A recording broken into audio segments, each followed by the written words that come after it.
এগারোটা থেকে বেলা 1টা 2 ঘন্টা অবস্থান ধর্মঘট।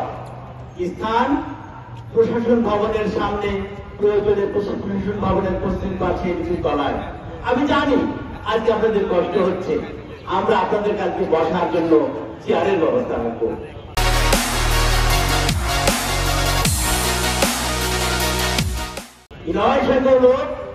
আমাদের অধিকারের জন্য, আমাদের প্রাতিষ্ঠানিক অধিকার ফিরে পাওয়ার জন্য আমরা যতক্ষণ না এই অধিকার ফিরে পাবো ততদিন আমরা আমাদের এই রাজপথ, আমাদের আন্দোলন, আমাদের সংগ্রাম চলমান থাকবে। উত্তরোত্তর তারও কঠোর থেকে কঠোরতর করা হবে। আমরা কি অপরাধ করেছিলাম? আপনাদের দাবি প্রশাসনের কাছে মাননীয় ভাইস চ্যান্সেলর সমাধান করবেন, প্রশাসনিক বডি সমাধান করবেন, কিন্তু আমরা কেন ভিক্টিম হলাম?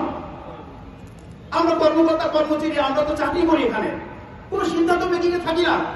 ইভেন আপনারা খেয়াল করে দেখবেন যে কোটা আন্দোলনের যে কমিটি তৈরি হয়েছে, সেই কমিটি কিন্তু অফিসারদের প্রতিনিধিত্ব নাই। এরপরও আমরাই ভিক্টিম হলাম, আমরাই নাকে কাটলাম, আমরাই সেলসিলে শোনাম, আমরা শীতে কাঁপলাম, শীতের কাপড়ের অভাবে আমরা কাঁপলাম। প্রিয় ভাইরা, এই ছাত্র সমাজ কিন্তু আমাদের এগিয়ে নিয়ে যাবেন আপনারাই। আপনাদের বিবেকটা যদি এমনই হয়, তাহলে আমরা সামনে কোথায় যাব? আমরা কার কাছে আশ্রয় নিব? আমার সন্তান বারবার ফোন করছে, আব্বু তুমি তো আসতে পারবে না। স্বামী দাঁড়িয়ে আছে ছোট বাচ্চা নিয়ে, তার স্ত্রী ভিতরে, বাচ্চারা কন্দন করছে, বলছে আমরা আম্মাকে একটু বাড়াতে দেন না ভাই, ভাই একটু মাকে একটু দেখতে দেন, আমরা একটু বারো পানি দেবো ভাই। আমি ছাত্র সমাজকে বলতে চাই, ভাই আন্দোলন অবশ্যই করতে হবে, আমরা আন্দোলন করব, কিন্তু আমার পথ রোধ করে কেন, আমাকে চিহ্নি করে কেন? তাই আমি বলতে চাই, আমি সত্য ভাষায় বলতে চাই, রাজশাহী বিশ্ববিদ্যালয়ে এই ধরনের কোন আন্দোলন আমরা হতে দিব না।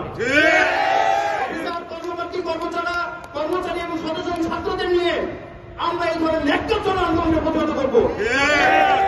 আর যদি কোন গোষ্ঠী বিশ্ববিদ্যালয়কে বন্ধ করতে আসে, অযৌক্তিকভাবে বন্ধ করে রাখে, রাজশাহীবাসীকে বৃহত্তরভাবে তাদের বিরুদ্ধে আমরা যাবো।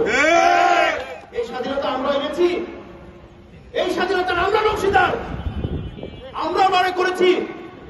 আজকে তো পুলিশ গুলিতে আমিও মারা যেতাম, কিন্তু আমি কেন বন্ধ থাকবো?